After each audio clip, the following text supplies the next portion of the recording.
Olá, amigos! Na aula de hoje vamos ver o coeficiente de relação dos exercícios básicos quadríceps contra isolados isquiotibiais. Então, a relação quadríceps isquiotibiais. Sabemos que quanto melhor essa relação quadríceps isquiotibiais, a nível estético teremos uma melhor simetria. Então, vai ter aquela parte anterior e posterior de coxa bem desenvolvido de forma igual. E na parte funcional, a diferença de força, sabemos que a diferença de força entre quadríceps e isquios aumenta a probabilidade de lesão nos isquiotibiais. Então temos que ter essa correlação de força quadríceps e isquios, que vai ter o seu ganho estético, o volume igual, quanto o seu ganho funcional, com menor risco de lesão nos isquiotibiais. Nas academias, geralmente vemos a aluna com o seu quadríceps desenvolvido, os seus isquios subdesenvolvidos próximo em relação ao quadríceps, e algumas o glúteo desenvolvido e outras o glúteo não desenvolvido. Mas a grande maioria, ou quase todas as meninas, têm um maior volume de quadríceps em relação aos isquiotibiais. Então, o primeiro fator, temos que lembrar que o quadríceps é uma musculatura penada e os isquiotibiais é uma musculatura fusiforme com maior tecido conjuntivo. Então, essa disparidade de diferença da arquitetura muscular também vai implicar no desenvolvimento de um para o outro. Mas o primeiro aspecto que geralmente erramos nas academias, na montagem da prescrição do treino, da periodização, é a quantidade de séries para o quadríceps e a quantidade de séries para os isquiotibiais. Temos que lembrar que exercícios de agachamento, leg press, não vai trabalhar os isquiotibiais de maneira efetiva, pois já sabemos que eles são mais controladores nesse movimento. Então os isquios só irão ser estimulados com trabalhos específicos, como um stiff, mas no stiff ainda tem participação do glúteo, e eu consigo somente isolar na minha mesa flexora ou na minha flexão de joelho. Okay?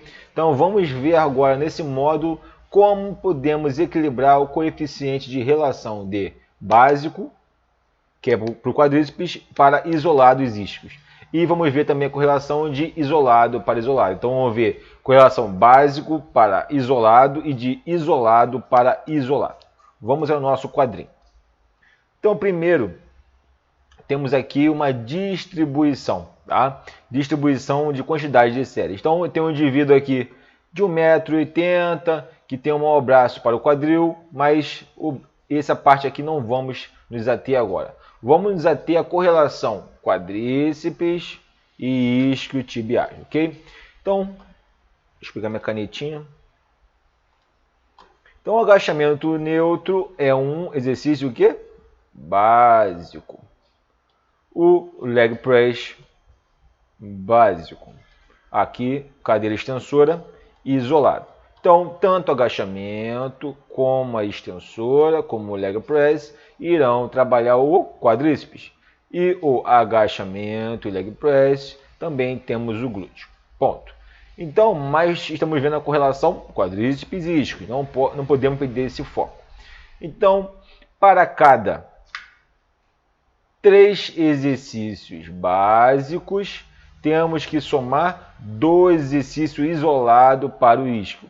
Então, para cada 3 exercícios básicos de quadríceps, lembra que no básico nós não utilizamos os isquios de maneira efetiva. Então, para cada 3 exercícios básicos para quadríceps, eu tenho que botar 2 exercícios para os meus isquiotibiais.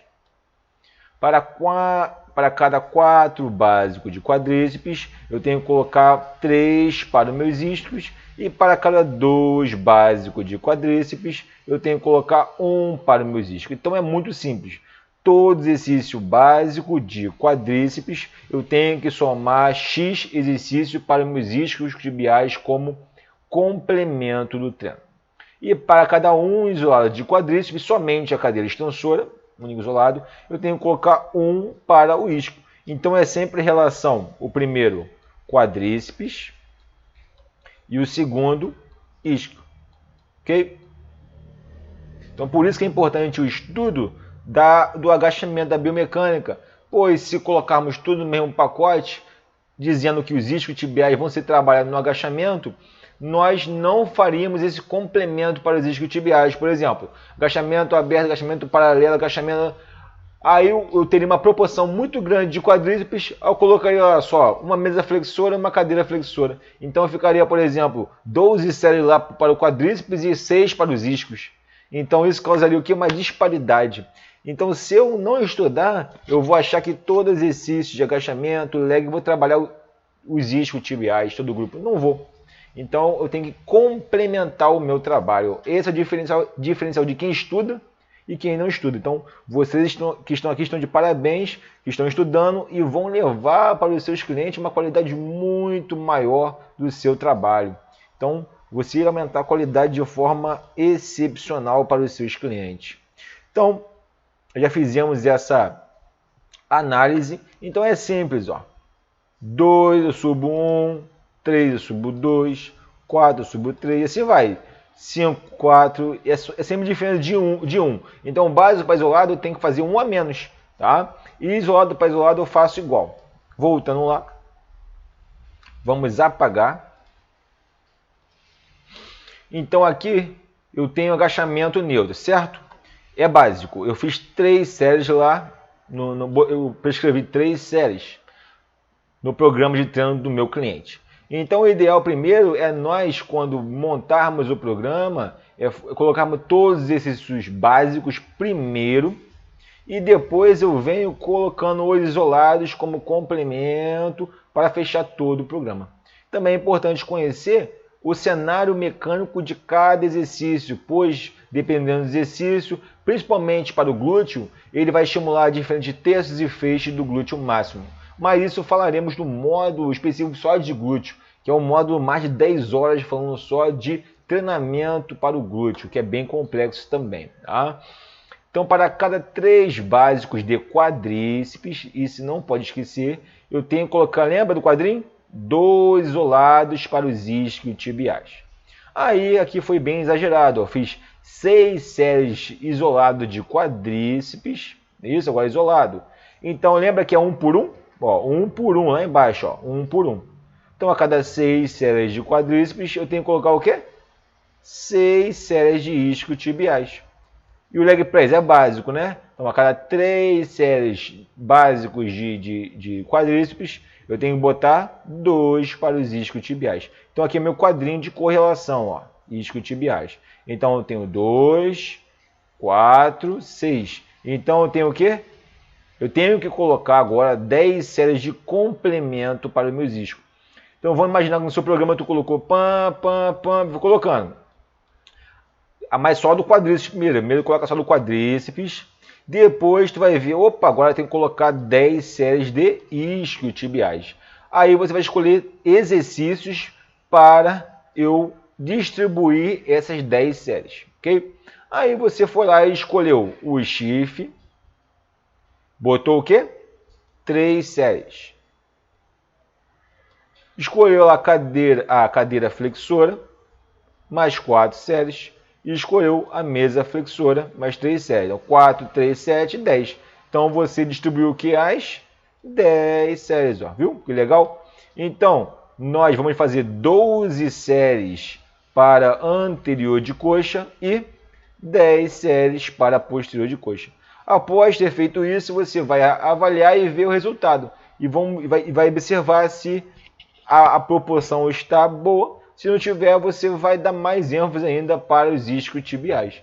Então aqui é uma forma de você diminuir a diferença, geralmente, que temos de quadríceps para os isquiotibiais.